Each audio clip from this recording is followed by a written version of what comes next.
folks, we're going to go ahead and get started. First with Lauren Borwarga, our campaign manager for the Abrams for Governor campaign. Lauren? Thank you all for attending this afternoon. I'm here today with Georgia voters who are going to share their stories about the problems they've had exercising their fundamental constitutional right to cast a ballot. Brian Kemp has abused his power and used the Secretary of State's office as a taxpayer-funded arm of his campaign, and recently is bullying elections officials into hurriedly certifying this election, despite all the votes not being counted. On Election Day alone, not even looking at early vote, but on Election Day alone, Georgia voters were subjected to 16-year-old machines that were having breakdowns, causing extraordinarily long lines.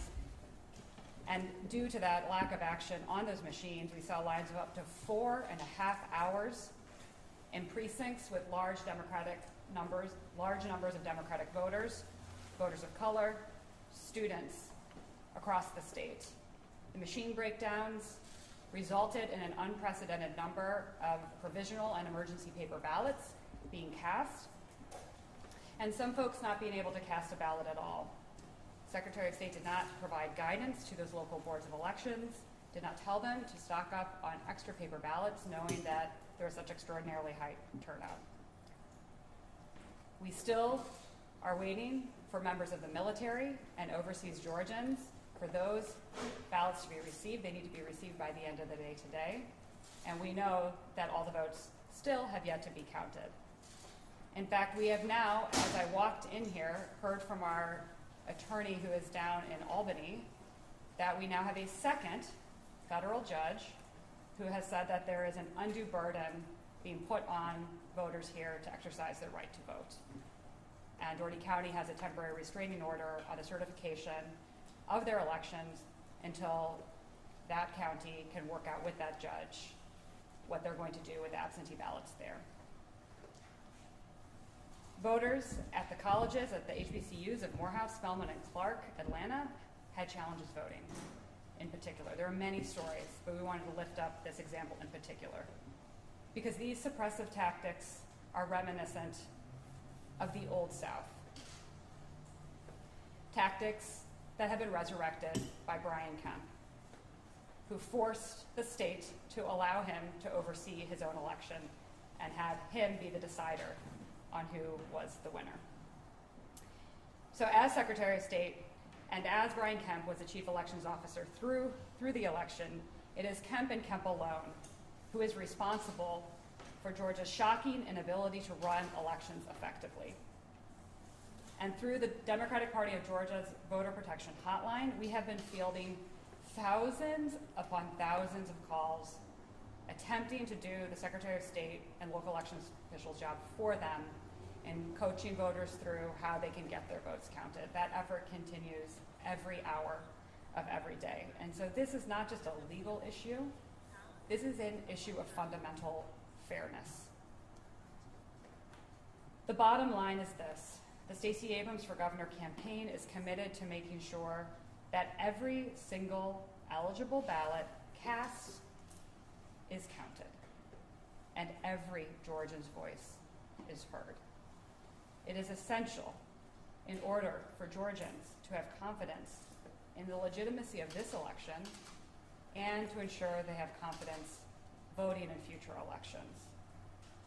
With that, I'm now going to turn it over to a Georgia voter and several Georgia voters who want to share their stories. First with Neji Adrian. Thanks, Adrian. Good afternoon. My name is Neji Adrian. I'm currently an out-of-state student in Boston, though I'm registered in DeKalb County. And I'm one of the thousands of Georgians who was denied their constitutional right to vote. Despite requesting an absentee ballot and following up with DeKalb County, calling the Voter Protection Hotline, I never received an absentee ballot.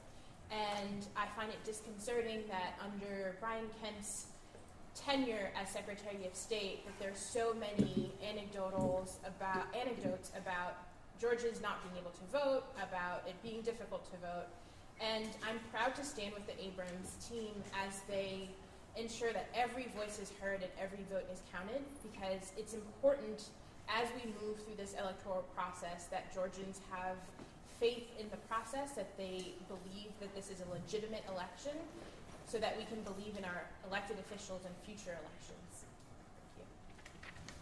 Thank you.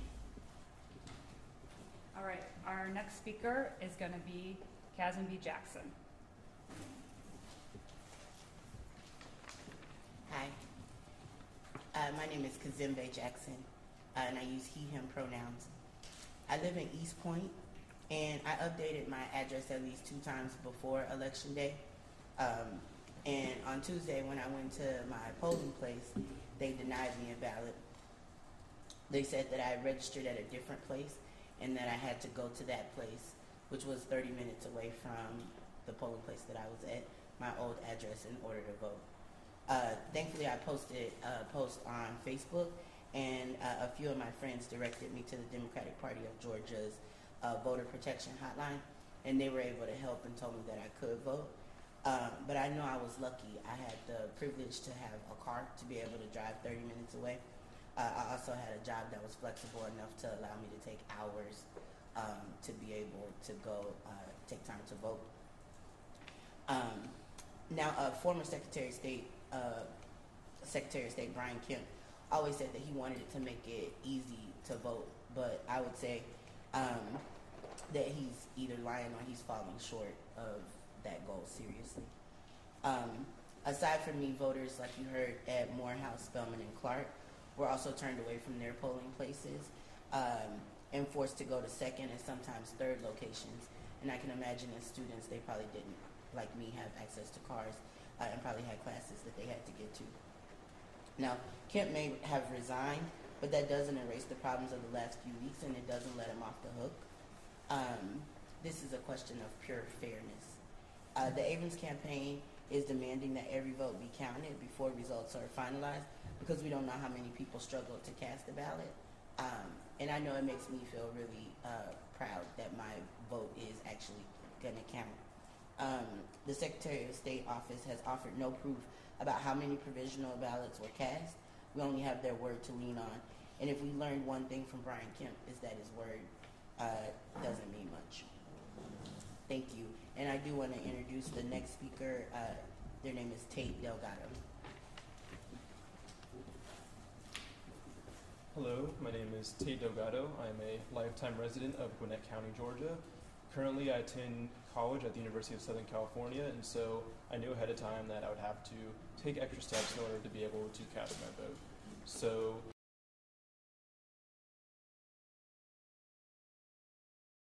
into the county registrar's office, and I did this all ahead of time, didn't hear back for a while.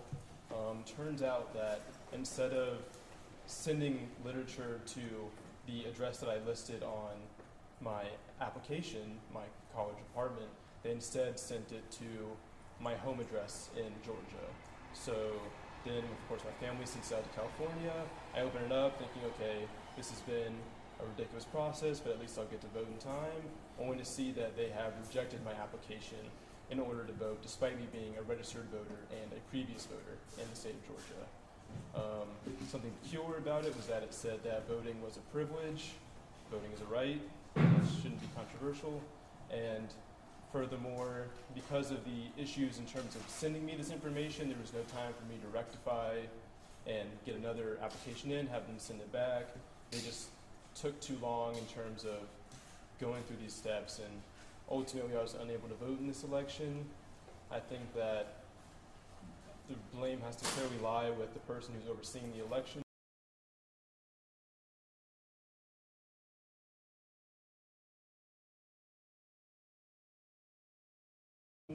And the Abrams campaign is just demanding something very clear and fair, that every vote, and we call on both Brian Kemp and Republicans and Democrats in positions of power in Georgia to give us the fair and democratic process that we are given as citizens of the United States. Thank you.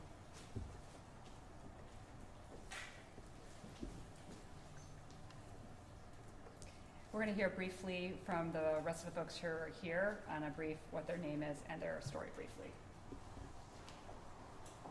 Hi, Hi, my name is Surbi Bariwal, and I'm a newly registered Fulton County voter. The first time I went to go vote early in Fulton County, I was incorrectly turned away from the polls because the poll worker wouldn't accept my valid out-of-state ID. Hi, my name is Cassandra Hollis. I'm a lifetime resident of Fulton County. I'm here representing my mother, whom I took to vote on October 31st. She was told that she voted absentee in person on October 16th. That was not possible. My mom has been recovering from a respiratory illness. She definitely did not vote on the 16th. They allowed her to vote provisionally, but at last check, only what was currently in her record as having voted on the 16th is there. So her provisional vote has not been counted.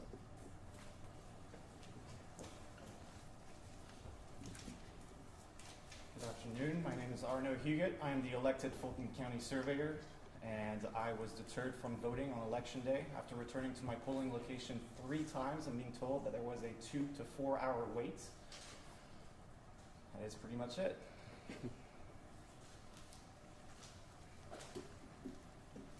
My name is Angel Poventude. I'm a Fulton County resident. I spent 13 hours at my polling place helping, volunteering, and just getting a lot of insight into the problems that we had that day.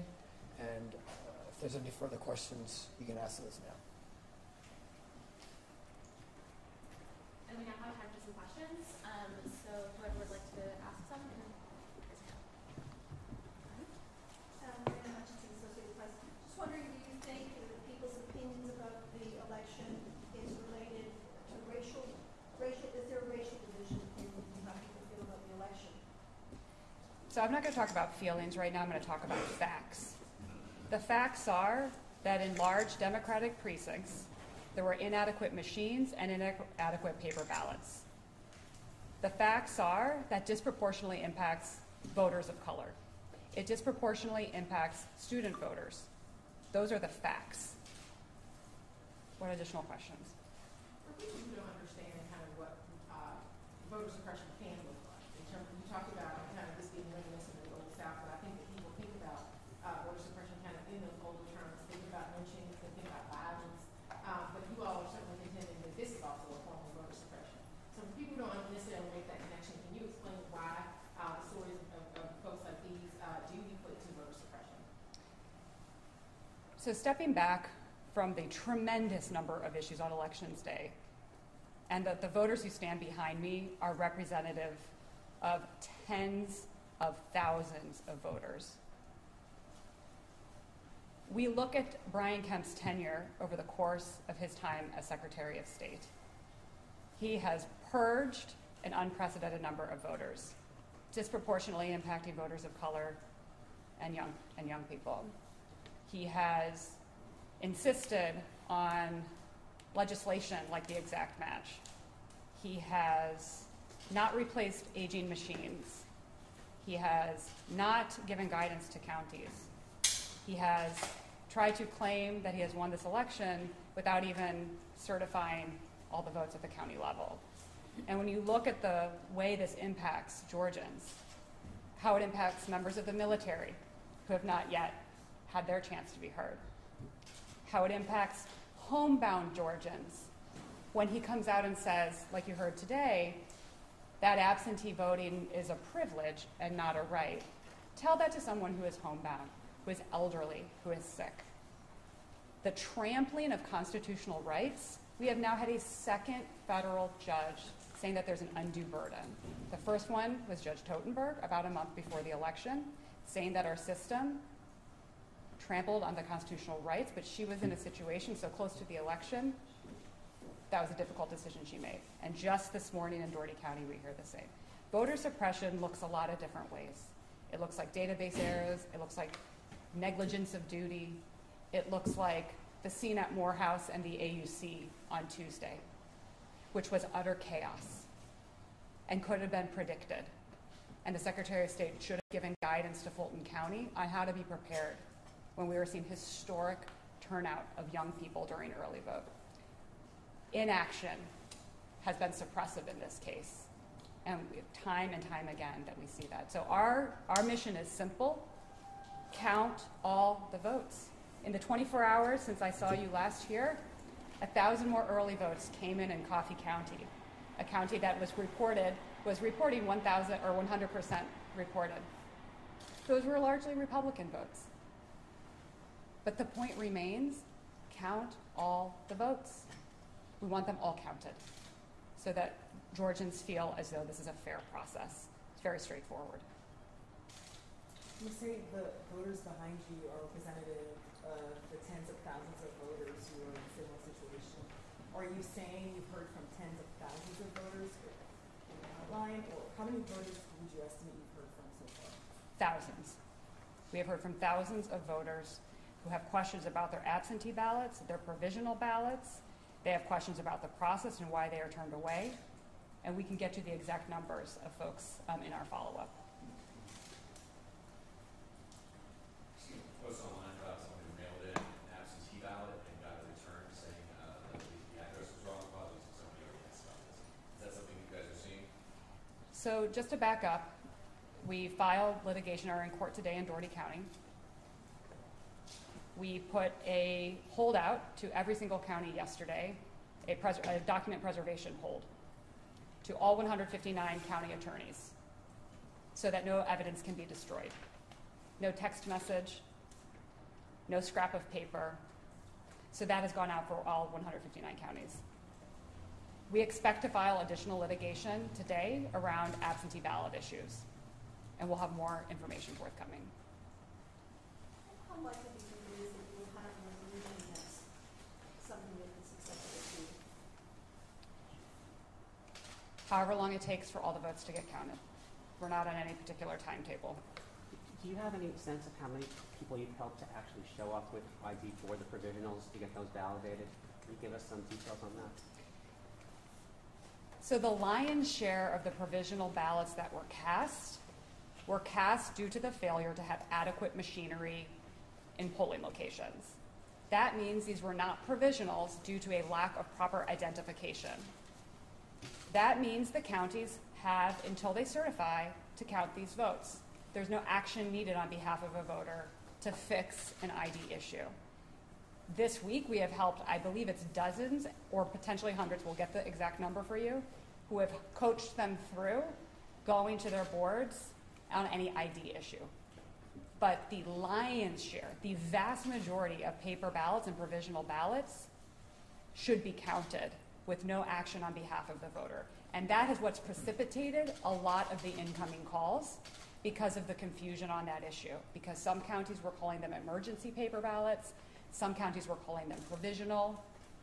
Bottom line, count all the votes, and we're working with every single county to possibly understand how many are out there. And we continue to learn about new ballots that need to be counted. Thank you. Yes, so the counties have to certify their elections by Tuesday, right?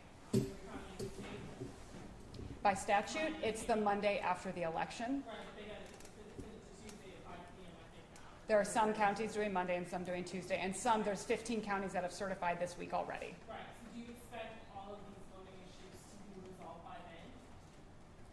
I expect the counting of all these ballots will continue, and our pursuit of ensuring that every vote is counted will continue as long as it needs to be. And all options are on the table for additional litigation to ensure that that is the case. Well, just as a follow-up to that, I mean, do you know how many counties could be affected by the Veterans Day holiday on Monday? I mean, It's a great question for our new Secretary of State to find out the list of who is certifying on Monday, the federal holiday, and who is certifying Tuesday. We have what we've heard from the counties, but again, that's public information that would be best requested by the sitting Secretary of State.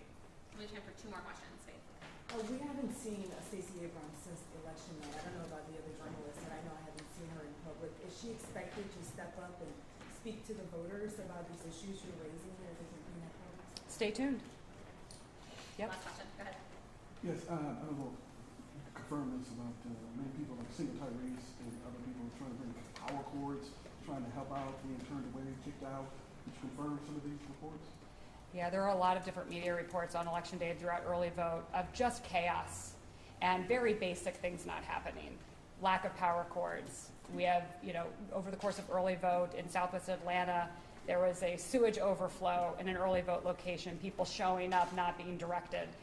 There's an untold number of voters who didn't have the time to take off of work, were confused and turned away. We'll never know that number. We'll never know how many voters, due to complete voter suppression or negligence or incompetence or lack of preparedness, weren't able to cast that ballot. We have records, thousands upon thousands of folks who've reported issues like that to us that we're looking into as we look at all options on the table. The amount of irregularities in this election are incalculable, including, the weekend before the election, we learned that there's a breach on the Secretary of State's website and access to data. Soup to nuts, there are major problems here, and that we're doing our best to get to the bottom of. And as it makes sense, we are filing litigation that we think we can win to force the issue to get every vote counted, so that the voters of Georgia can have confidence that their vote that they cast was counted, and that they can have confidence moving forward that voting matters. Because right now that's a very big, legitimate question in the state of Georgia. Just a follow-up to my question, why haven't we heard from the candidate herself yet? You will absolutely hear from the candidates soon. That's all the time we have. Thank you. Where's that federal, your federal seat could be filed letter later today? We can provide the document that Dougherty County just came out with. It came out right when I was walking here. I'll make sure everybody gets a copy of that today. Okay, Thank you so much. everybody.